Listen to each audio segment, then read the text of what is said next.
পলাশপুর নামক গ্রামে এক ঘন সবুজ জঙ্গলের মধ্যে টুনি পাখি গাছে বাসা বানিয়ে তার বাচ্চাকে নিয়ে থাকতো।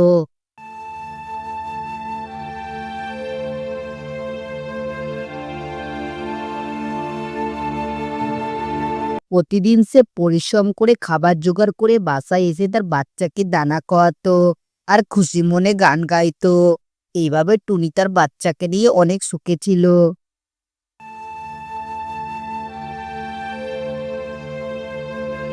হঠাৎ একদিন জঙ্গলে আসে এক লোভী শিয়াল।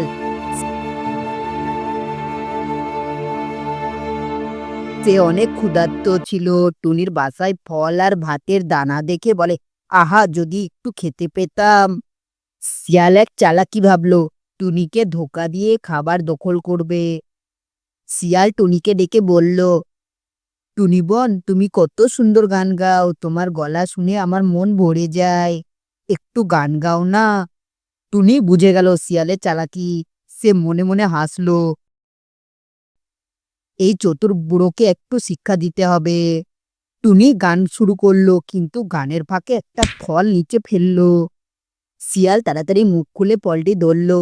ঠিক তক্ষুনি টুনি উপরের ডাল থেকে আর একটা ফল ফেলে দিল, কিন্তু সেটা ছিল পাকা আম নয়, একটা শক্ত বাদাম। লোভী শিয়াল বাদাম খেতে গিয়ে দাঁত ভেঙে গেল।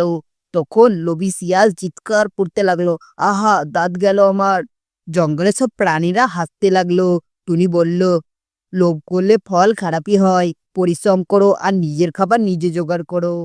বন্ধুরা, এরকম মজার মজার ভিডিও দেখতে হলে ভিডিওটিতে লাইক করে চ্যানেলটি সাবস্ক্রাইব করে দিও।